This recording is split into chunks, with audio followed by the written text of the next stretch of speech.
Good evening. Welcome to South Asia Newsline. I'm Jaishankar. Here are the top stories we are tracking for you on Wednesday, the 27th of April. Indian Prime Minister Modi chairs COVID-19 review meeting, says vaccination coverage for children a priority. 3 Chinese teachers killed in Pakistan bombings. Baloch separatists demand China to withdraw CPEC project. And Sri Lankan Prime Minister Mahinda Rajapaksa rejects call for resignation amid nationwide protests. And now for all the details. Indian Prime Minister Narendra Modi on Wednesday called on states to urgently ramp up COVID-19 inoculation for children and bolster genome sequencing to track newer variants amid concerns of rising cases in recent days. In a review meeting to assess the health situation across the nation with chief ministers of states, he warned that the COVID-19 crisis has not yet been overcome. Indian Prime Minister Narendra Modi on Wednesday held a review meeting with the chief ministers and senior officials of states in wake of the recent surge of coronavirus cases in the country.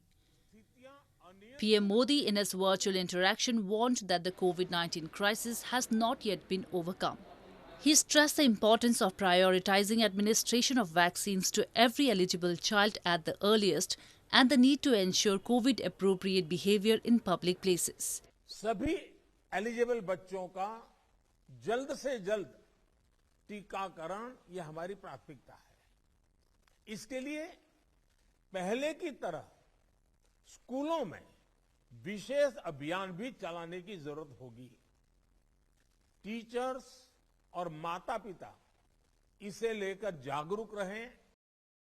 PM Modi's statements come a day after the Drugs Controller General of India (DCGI) granted an emergency use authorization of Bharat Biotech's Covaxin for the age group of 6 to 12 years. COVID-19 vaccination for the age group 12 to 14 years was started on March 16 this year. Meanwhile, India's COVID-19 vaccination coverage exceeded 1.88 billion as per provisional reports on Wednesday morning. The South Asian nation added 2,927 new cases on Wednesday, the highest one-day jump since March 13, pushing the total official tally past 43 million. India's active caseload currently stands at 16,279. Moving on, at least 11 people were electrocuted to death and 15 others injured after a live wire fell on their chariot during a temple festival in India's southern Tamil Nadu state on Tuesday. The deceased devotees were pulling the temple chariot in a procession in Tanjavur town when it came in contact with overhead high-voltage power line. The injured were immediately rushed to hospitals and are undergoing treatment. Indian Prime Minister Narendra Modi expressed his condolences to the families of the victims and announced on Twitter a compensation of nearly $2,609 for next to the kin of the deceased and $652 for the injured. இது வந்து high tension wire ரோட்டுக்கு ஓரமாக இருக்குது. அப்புறம் வந்து ரோட்டில் இது balance நிலை தடுமாறி அந்த பக்கம் ஹை டென்ஷன் ஒயர் பக்கத்தில் வந்ததாக சொல்கிறாங்க. India's Foreign Minister S. Jaishankar on Wednesday said India at 75 years of its independence is at a juncture where it should put behind the idea that it needs to get approval from other quarters and that others define India. His remarks came in the backdrop of India's much-debated stand on the Russia-Ukraine conflict. India's Foreign Minister S. Jaishankar on Wednesday said India at 75 years of its independence is at a juncture where it should put behind the idea that it needs to get approval from other quarters and that others define India. The remarks came during the Raisina Dialogue, a geopolitical gathering in New Delhi amid India's much-debated stand on the Russia-Ukraine conflict. While India has condemned the violence and urged for a ceasefire, it has continued its historical ties with Russia. Jaishankar said the best way to deal with the conflict in Ukraine would be to focus on stopping the fighting and getting the talking to move forward. I think it's better to engage the world on the basis of who we are rather than try and please the world as a pale imitation of what they are. This idea that others define us, that somewhere there we need to get approval of other quarters, I think that's an era we need to put behind us. The 7th edition of Raisina Dialogue in New Delhi that concluded on Wednesday witnessed around 100 sessions with over 210 speakers from 90 countries over a span of 3 days. In news from Pakistan, separatist group Baloch Liberation Army has warned Beijing to withdraw China-Pakistan Economic Corridor projects from Balochistan, as it claimed responsibility for the bombing in Pakistan's Karachi city on Tuesday. 4 people, including 3 Chinese nationals, were killed in the blast that was carried out by first female suicide bomber of Baloch Liberation Army.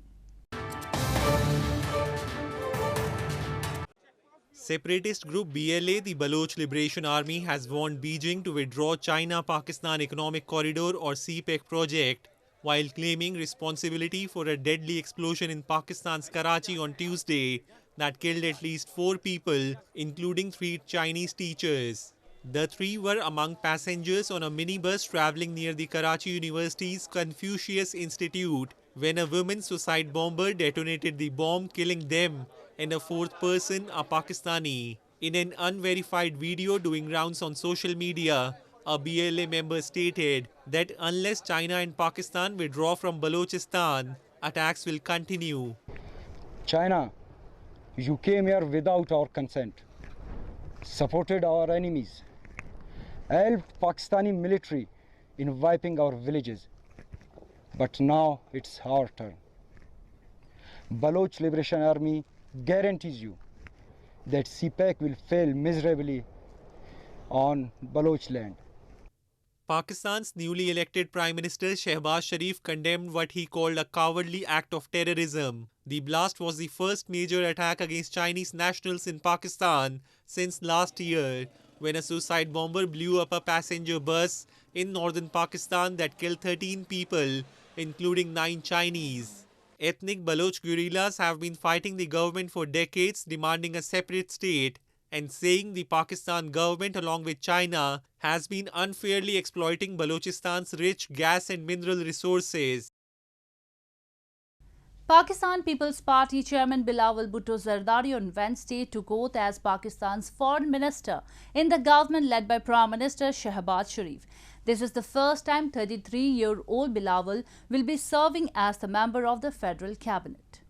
Moving on, locals in Gilgit-Baltistan have lamented the poor infrastructure in the region and claimed that they are suffering badly due to the poor roads. They blame the Pakistan government has left all sections of the society at their own mercy over the years, with no development in sight.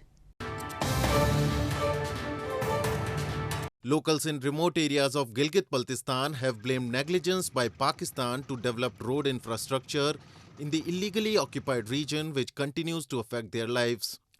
They claimed that even tourists explore the areas that come under the China-Pakistan Economic Corridor or CPEC projects because roads are developed there, but other destinations with great tourism potential remain unexplored due to dilapidated condition of roads and connectivity issues. हमारे पास infrastructure सही नहीं है, हमारे पास पक्की रोडें नहीं हैं, तो लोग खस्ताहाल रोडों से गुजरते हुए आना पसंद नहीं करते हैं। ये जो हुंजा नगर ये जो इलाका है, ये सीपेक का इलाका है। इस इलाके में इर्द गिर्द जितने भी इलाके आते हैं उनका लोग उनको देखते हैं। Locals say Pakistan's illegal occupation has pushed Gilgit-Baltistan into the most neglected, backward and impoverished region in South Asia. Pakistan's indifference to the region is also reflected in the fact that it is largely treated as a colony and does not have a place in any government framework. In news from Sri Lanka, amid the ongoing political upheaval in Sri Lanka triggered by the ongoing economic crisis, Prime Minister Mahinda Rajapaksa has reiterated he will not resign. His remarks came as the main opposition party began a 6-day protest march on Tuesday, blaming the Rajapaksa government of mismanaging the economy. Sri Lanka's Prime Minister Mahinda Rajapaksa has rejected calls for his resignation amid nationwide protests over an ongoing economic crisis, but said he will step down if he loses the majority in the parliament. Speaking during a meeting with members of provincial councils at his residence on Tuesday, Rajapaksa said that his government came to power with a popular mandate. If a certain section of people want them to go, they can do it through an election.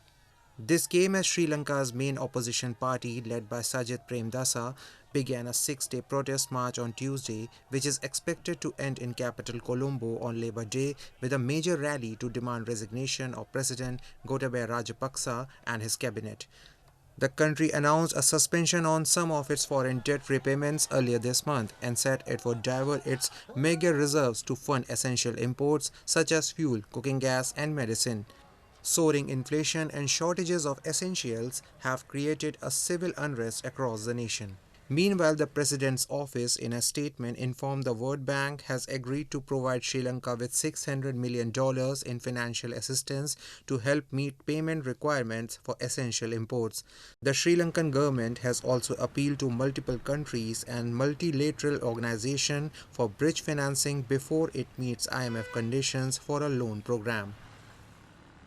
Moving on to news from Nepal. A helicopter has been deployed to control the raging forest fire at a section of the conservation area lying on the outskirts of Nepal's capital Kathmandu, as the Himalayan nation continues to witness a rise in forest fire incidents with the onset of the dry season. A forest fire broke out at Shivapuri National Park and has been raging high since Tuesday afternoon, police confirmed. The personnel of the Nepal Army Armed Police Force and Nepal Police along with the locals are at work to control the fire. The cause of the fire is yet to be ascertained. Locals along the line of control in Keran sector of India's northern Jammu and Kashmir territory have converted their homes into homestays to promote border tourism. These rural homestays offer a piece of eternal culture, cuisine, traditions and warm hospitality to travellers. Along the line of control in Keran sector of India's northern Jammu and Kashmir territory, locals have converted their homes into homestays to promote tourism. Located on the banks of Kishan Ganga River, Keran village in Kupwara district enjoys a majestic view. The homestay owners are primarily engaged in agricultural activities, making it a key source of their income. This initiative is providing a valuable opportunity for them to generate more income with minimum additional investment. Operating homestays nestled inside the beautiful jungles of Keran village has proved to be a busy job for locals. लोगों को बहुत फ़ायदा है इसका, कम से कम मतलब है जो टूरिस्ट यहाँ पर आते हैं वो फिर जब वापस जाते हैं तो यहाँ जो टूरिस्ट आए थे मुंबई से वो वापस गए, उन्होंने इसको मीडिया के ज़रिए और मतलब इसको उछाला तो वो अप हो गया। हमारी बात हमारे यहाँ की यानी केरन की ये ब्यूटी जो है इसके बारे में बहुत लोगों ने सुना तो अब लोग आना शुरू हो गए। The Indian Army is helping the locals in bringing in tourists so that they can earn and profit from border tourism. The locals appreciated the support of the Indian Army and the local administration as the footfall of the tourists have increased. हम क्या नाम देते Indian army के बहुत शुक्रगुजार हैं जिन्होंने यहाँ ये कदम उठाया है। आप देख सकते हैं वहाँ पे उनके होटल है, रेस्टोरेंट है, वहाँ हद से ज़्यादा रश होता है। हमने भी यहाँ उनके लिए इंतज़ाम रखे, हमने अपने मकान रखे, हम हेड स्टे उनको इतने अपने घर में करवाएंगे, जितना हम तक हो सकेगा हम उनकी खिदमत करेंगे। Jammu and Kashmir government earlier this year partnered with leading global chain of hotels and vacation homes OYO to open homestays across 75 villages to promote entrepreneurship and create self-employment opportunities. Well, that's all we have for you from South Asia this evening. Now our viewers can watch the show on SouthAsiaNewsline.com. You can also visit us on Facebook.com/AsAsiaNewsline and follow us on Twitter @AsAsiaNewsline. That's all in tonight's edition. We will see you same time tomorrow. Good night.